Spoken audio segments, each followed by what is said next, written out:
the static clears. Unwanted brotherhood of tears. Grief can weigh us down alone, but here we find a common home. The voices speak to heart and soul. In darker times they make us whole. Through Jesus' light we find our way. In every night there comes a day. From shadows to the dawn we rise. Hope reflected in our eyes. Well, welcome to the Unwanted Fraternity podcast. I'm Jen Tonkinson, and I'm back again with my husband, Greg Tonkinson, and we're so glad you're joining us again for another episode. Just want to give a quick shout out to the Herzog Foundation. We are so grateful to be partnering with this amazing organization. If you are a Christian educator, a parent, a Christian leader, and you are looking for tools to help you foster good practices with your young people to grow them closer to the Lord, I encourage you to go on to herzogfoundation.com. You'll find so many different tools for you, as well as their podcast. And their podcast have very many different topics that you can choose from. And that is at herzogfoundation.com/podcast. Well, Greg, I'm excited to be back talking again. We are actually starting a new series. Our first series, or one we just finished, was over biblical principles, and we talked a little bit about some things that you should try and put in place just to help you get through those times of grief. And if you're in a season of peace right now, it's still great practice to have the foundational principles of the Bible and prayer and just seeking the Lord. And now we're going to take a deep dive into a really amazing book called A Grace Disguised by Jerry Sittser. And I am just so excited about this book because it's just one more tool to help us better understand what it feels like to go through devastation and grief. And Jerry just does such a great job at really explaining just his circumstances, but really just including everyone in that journey that he has given us through this beautiful piece of literature that he has titled A Grace Disguised. And Greg, you read it early on in your tragedy.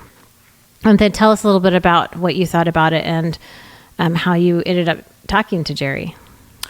Yeah, it was really by God's design, because I didn't know Jerry Sittser. I didn't know this book. And I think it was about 2-3 weeks after Leanne passed away that a mutual friend who had Jerry as a college professor told me about the book. And so I read it and immediately noticed the many similarities, not only in our accidents, Jen, you'll explain that in a moment, but also just in what he had to say. He writes like beautifully, but he draws you in as if you're not only journeying with him, but he's journeying with you. And then this mutual friend said, "Hey, would you like to talk with him?" And I couldn't believe it. So I said, "Yeah, absolutely." And so he arranged a phone call. Jerry's out of Washington, and I'm down here in Arizona. And so he arranged a phone call for me to talk with Jerry, and that was in 2010. Jerry goes to, right at the very beginning, the preface talks a little bit about why he wrote this book. And Jerry did go through catastrophic loss. He calls it catastrophic loss.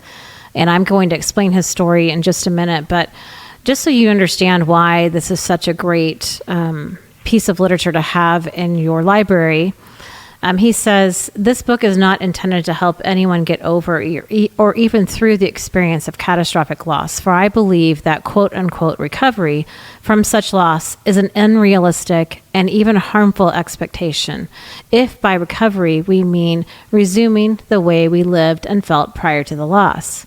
Instead, this book is intended to show how it is possible to live in and be enlarged by loss, even as we continue to experience it.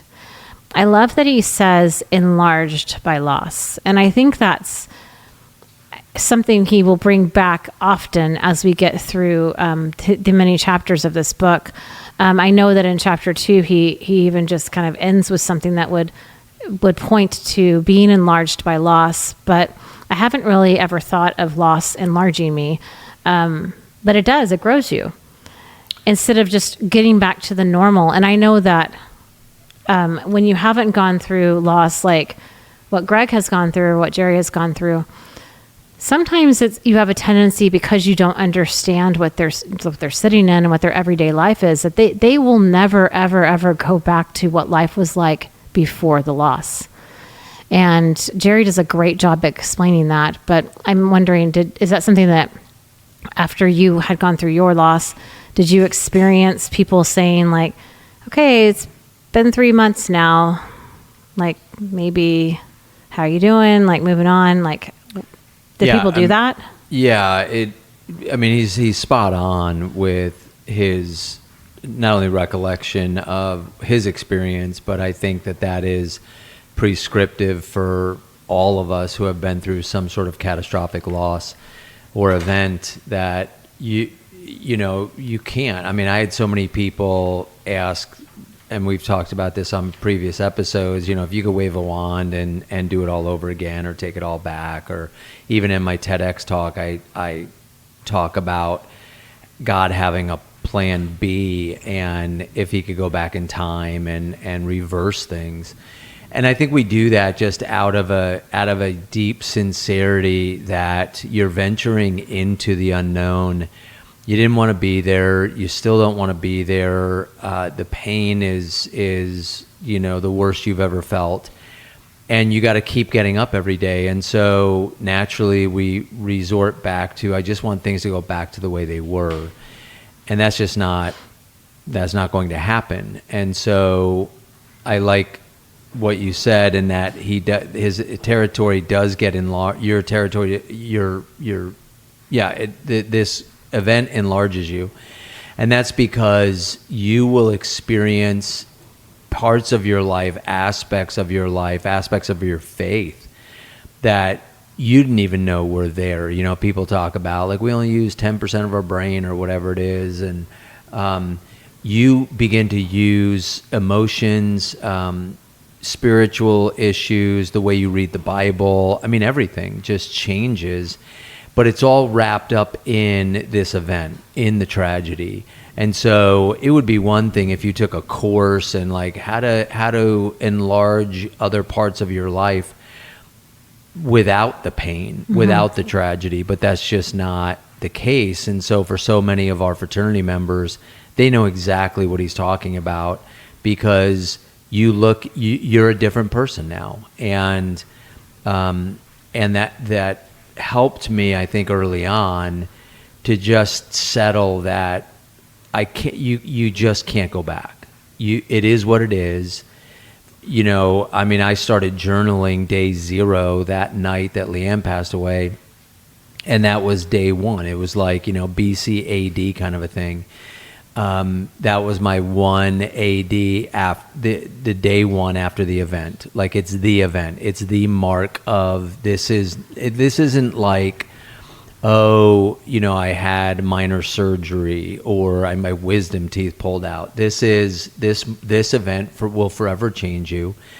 And you will even carry new titles. And so Jerry and I carried a title of widow or widower. Widower, yeah. And we were never, like, you never think about that. You never think, I will be a widower one day, especially like early in life. Right.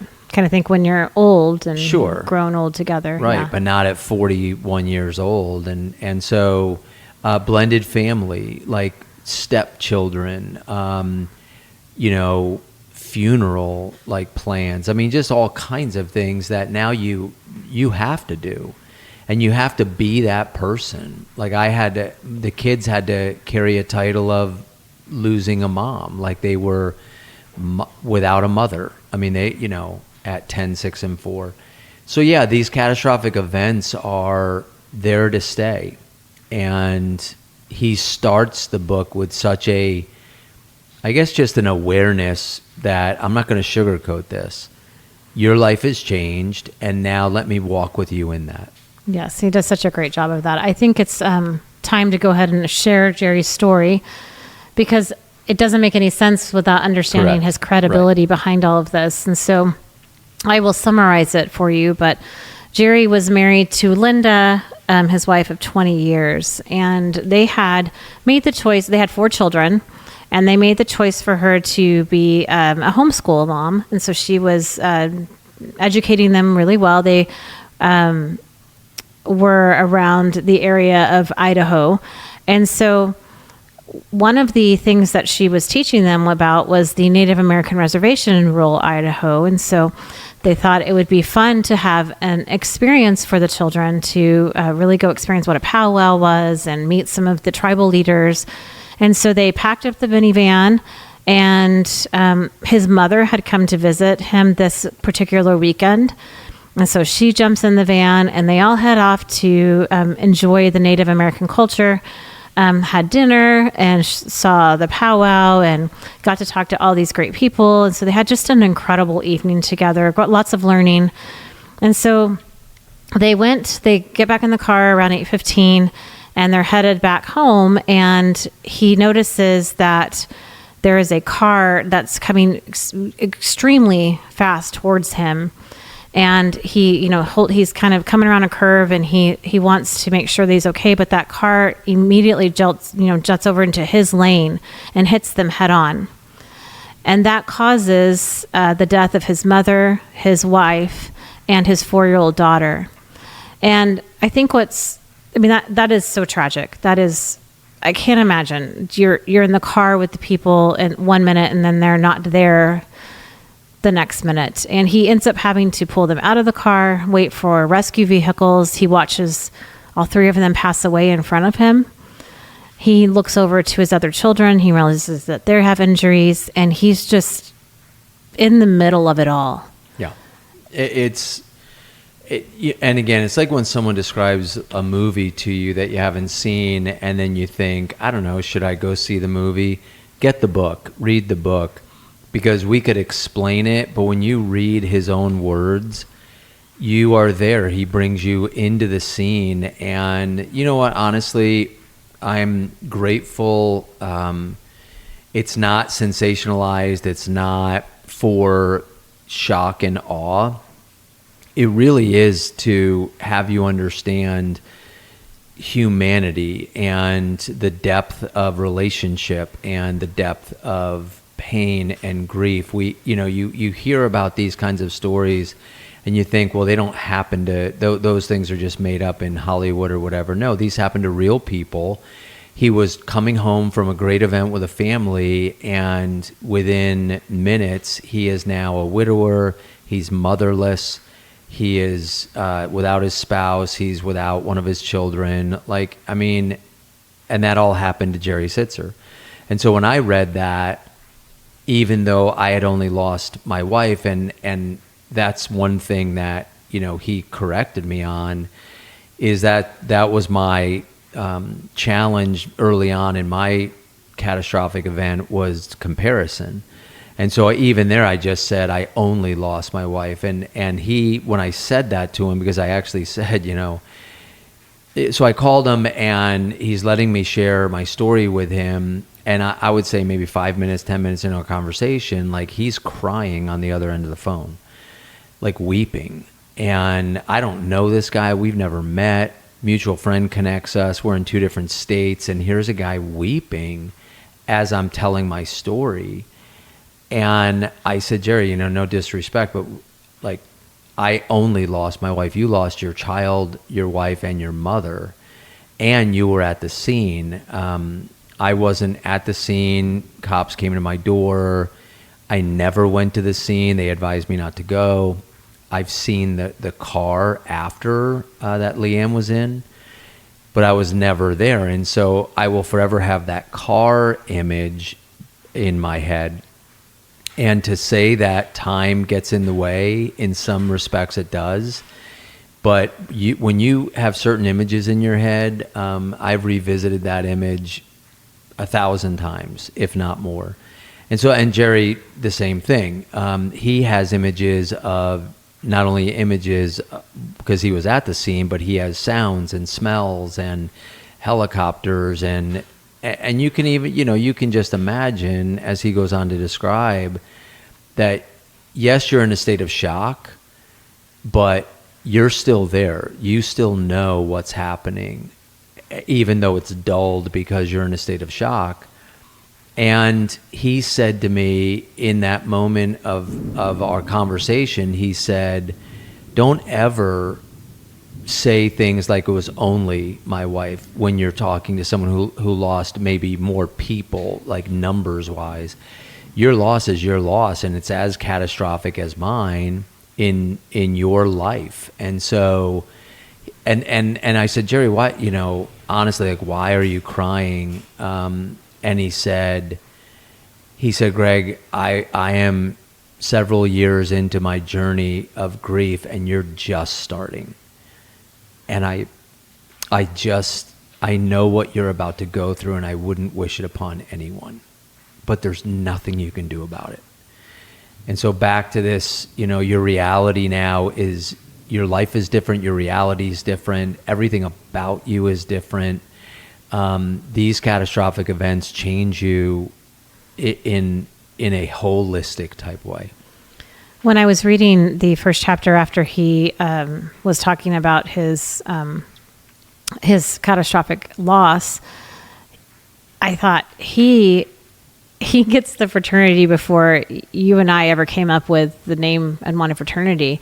Because the way he describes it, I'm like, this is what it means. This is exactly it. But he says at the end of chapter 1, it says, by some strange twist of fate or mysterious manifestation of divine providence, I had been suddenly thrust into circumstances I had not chosen and could never have imagined.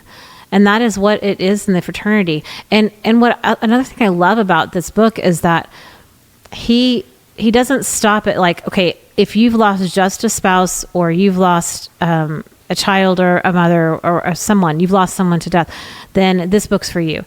He goes on to say, loss is defined by being just something bad in your life. And it's not, and that simplifies it too much, but he lists like different things that people are going through, like we've done with the Unwanted Fraternity, looking back or going back through some of our older podcasts, but terminal illness, divorce, that is catastrophic. It doesn't, like, you're never going to be in the same space that you were before when you first got married. Even if you get remarried to that person again, there's still a hole in that.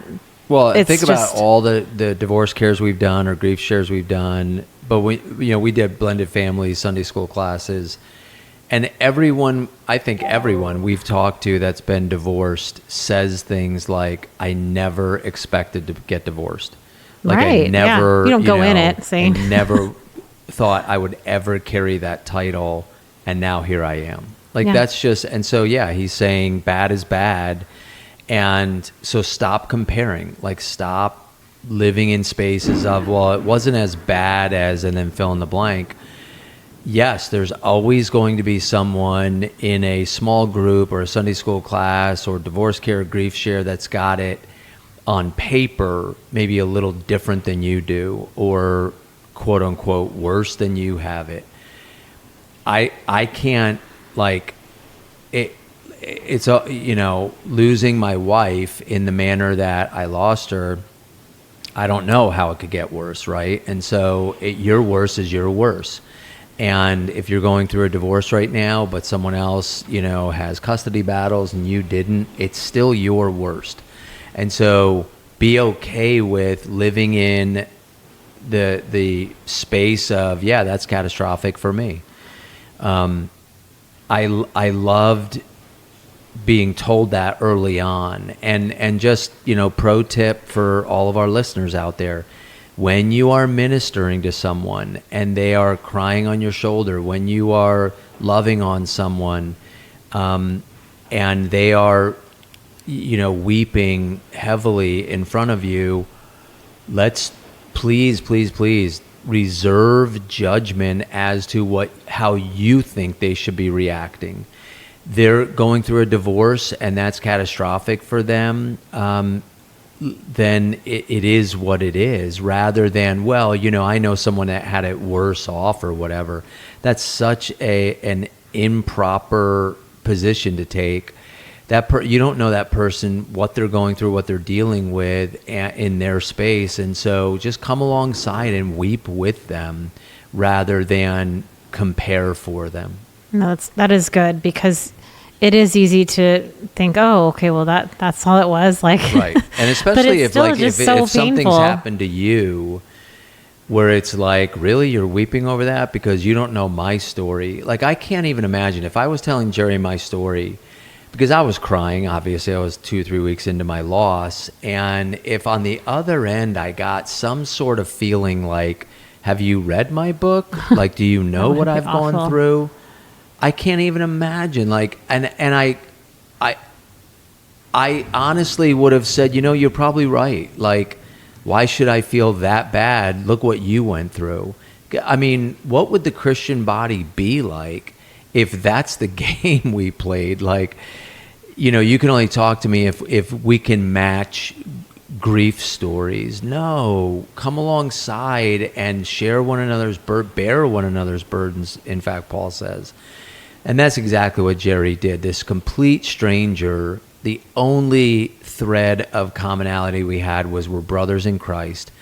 Then we share somewhat of a similar loss. And this guy is weeping for me. I can't even begin to tell you how much that did for me in terms of, in this very, very profound way, honestly gave me hope. Like, okay, I think I can get up tomorrow. I think I can fight another day because I've got brothers in the Lord like this guy.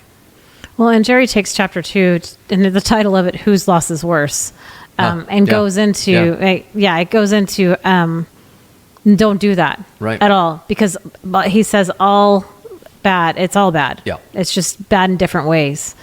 But something that I think is going to be really encouraging as we go through this book and talk through our series in this is that he talks about responding to your loss. And he says, response involves these things. He says, response involves choices we make, the grace we receive, and ultimately the transformation we experience in the loss.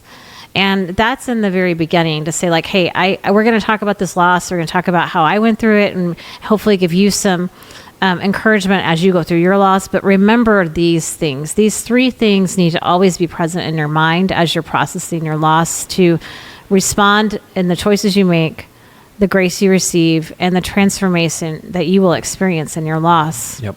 It's so... I mean, honestly, like, we could probably do deep dives on each one of those, because they hit on, when you go through it, I'm 15 years in, and I think about those 3 aspects of my grief and my journey. And yeah, it's like, at the time I didn't see it. I'm like, Grace, you got to be kidding me. Right. What, because, and like with him, the driver that killed his wife and daughter and mom, drunk driver, right, and lived, survived the accident. And in my case, the 20-year-old who killed Leanne hit her from behind. He didn't live; he died at the scene.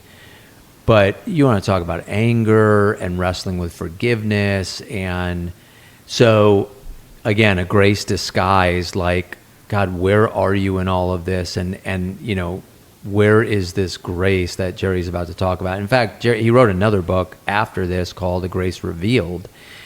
And so, again, get A Grace Disguised, read through that. Get a Grace Revealed, read through that. He's such a prolific writer. You'll enjoy it. And I would just recommend to anyone, even if you haven't experienced something like he has or like I have, you know someone who has, you know a family member that has, pick up the book, read it, because it's such great counsel. Even if you've never experienced it, now oh, this is what it's like for someone to have experienced it, and now I can respond appropriately. And if you do grab the book, we would love to hear from you, so that, you know, if something comes your way and you're thinking through it, like DM us on Instagram and Facebook, send us an email through our website, unwantedfraternity.com, because it's so fun to like just process this with other people. So please feel free to do that. The last thing I want to leave us with is what he says at the end of chapter 2. And this is the chapter of whose loss is worse. It says, the right question to ask is not whose is worse. It is to ask what meaning can be gained from suffering, and how can we grow through this suffering? He says that's I'm going to answer throughout this entire book. And so I love that it sets us up for a great deep dive with these topics, and I'm excited to get into it more in the next few episodes. And so please stay tuned with us as we go through this. Again, you can always hit us up on our social media and drop us a note through unwantedfraternity.com. But we want you to know that this journey is travel together, that the community is big, and that we care deeply about you, and that you are never alone. We'll see you next time.